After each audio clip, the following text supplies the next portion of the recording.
Hey guys, how you doing? I'm back with a review for Logan. It's been a little while since I've done a review because quite frankly this summer there hasn't been anything that I've seen that I've gone, yeah, that's really good and I just want to talk about it. I've just seen a lot of shit. Some seriously bad movies came out over the last few months. I mean, for example, I saw Resident Evil, the final chapter.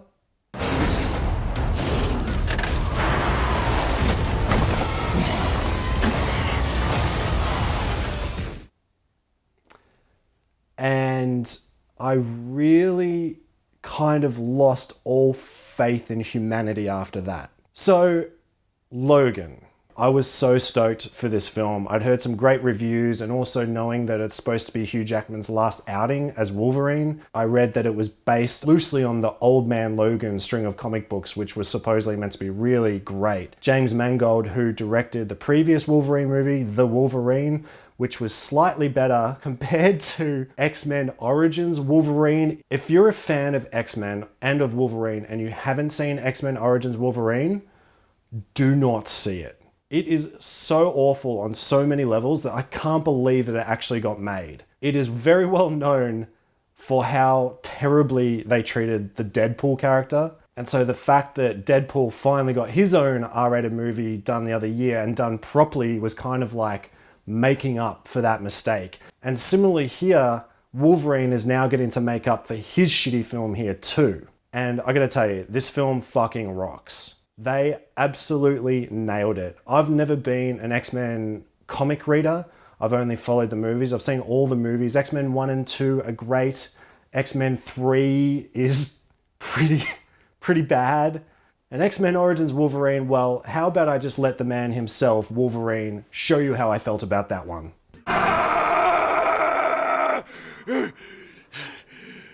And then X-Men First Class. Not too bad. Followed up with X-Men Days of Future Past, and I really enjoyed that. X-Men Apocalypse I thought was horrendous. Then when they came out with Deadpool and kind of showed that they could change the mold a little bit with how they treated these X-Men characters or superhero films in general, you know, that they can make them R-rated, that they can make them a bit more outside of the box, and people will actually come and see it. I think it finally gave studios the courage to go ahead with a Wolverine movie like this, because this is unlike any other Wolverine or X-Men movie that you've seen. I would find a way. Logan, you still have time. I tried to stay away from most of the trailers and that sort of thing, but there are some amazing sequences in here and some surprises too. Even if you're just a casual viewer, you like R-rated movies, you like violence, this film is violent.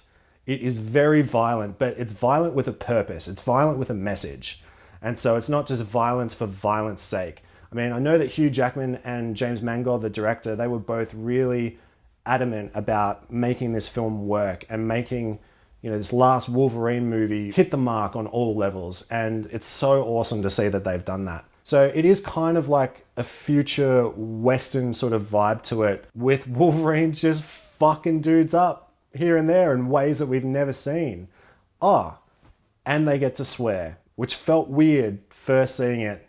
Patrick Stewart dropping F-bombs. You're like, oh, this is a different sort of X-Men movie. So I don't really need to say much about Hugh Jackman, because Hugh Jackman always brings it. He's amazing as this character. It's his best iteration of the character on the page and on screen. And you can really see how much he's brought to the table in this one. Patrick Stewart, he's great in this role. He's very different to how you've seen him before. He's old and he's withered and he's kind of beaten down. And it's really interesting to see him like this because he's always been such a shining light.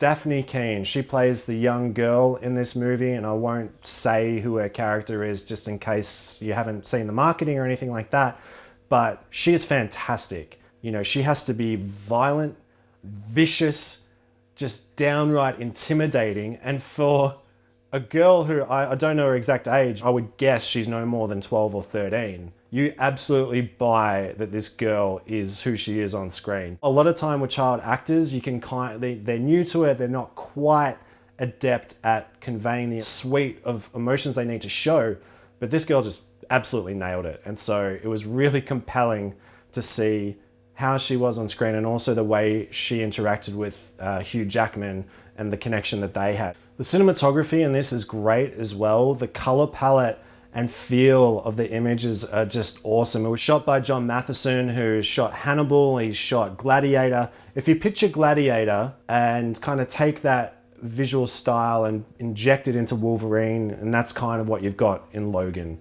And so he really represents this kind of barren future wasteland western sort of feel really well, and it's just a beautiful looking film.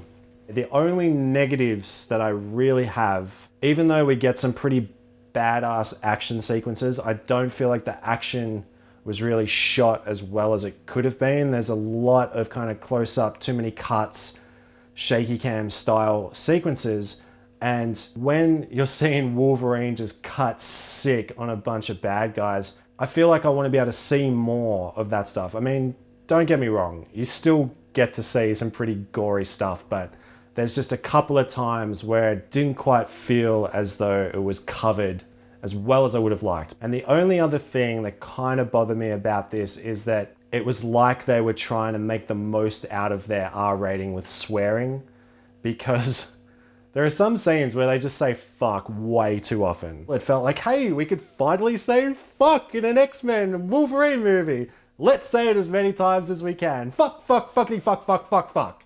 It just felt a little forced in some sequences. It's bound to be really successful. The reviews are so great coming out of it so far. They're projecting it to earn quite a lot of money. So go and contribute to that money so that they can make more kind of out-of-the-box superhero films, because I don't know if you've noticed, but they've become super formulaic. Films like this remind us of what they can be if they focus on a more emotionally gripping, compelling story instead of just, oh, the fucking Earth's under attack and there's a CGI disposable army and there's a sky beam in the sky and someone's got to save us all. Rawr! Pay attention, studios, to Logan and to Deadpool and to other films like that, and let's see if we can get some better films in future. For me, Logan is almost a perfect film. It's up there, and it's not necessarily just because it's so much better than a lot of the previous X-Men films in that universe. It's just on its own, standalone,